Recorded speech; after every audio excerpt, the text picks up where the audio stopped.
ఇప్పుడు ఉన్న police officers ఇల్లీగల్గా చట్టానికి వ్యతిరేకంగా వీడియోలు ఎందుకు రిలీజ్ చేశారు? మేము చేయలేదని అప్పుడు అన్నారు.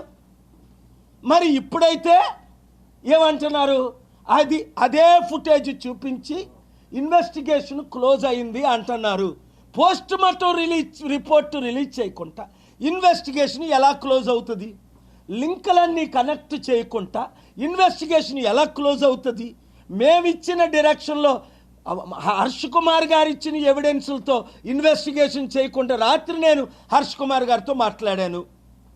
వారిచ్చిన ఇన్ఫర్మేషన్తో ఇన్వెస్టిగేషన్ ఆ కోణంలో, హత్య అని కోణంలో వాళ్ళు ఎందుకు చేయలేదు? ఇది యాక్సిడెంట్ అని ముందు నుంచి ఎందుకు చూపిస్తున్నారు? చంద్రబాబు నాయుడు గారు ఎస్పీతో 45 నిమిషాలు ఈ విషయంలో ఏం మాట్లాడారు? మీరు దేవుణ్ణి తప్పించుకోగలరా? దేవుని ఉగ్రత తప్పించుకోగలరా? ప్రవీణ్ పగడాల రక్తం దేవునికి మొర పెట్టట్లేదా?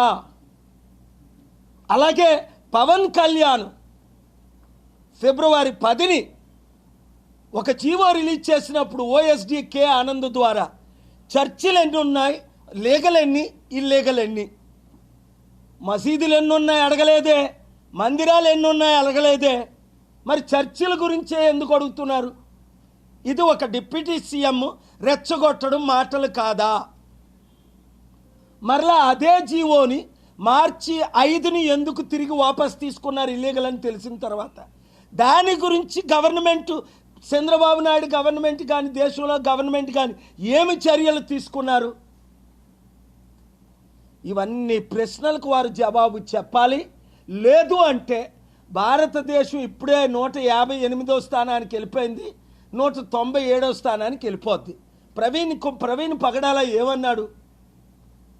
ఇండియాలో ఉన్న టార్చరు, పెర్సిక్యూషన్ ప్రపంచంలో ఎక్కడా లేదు.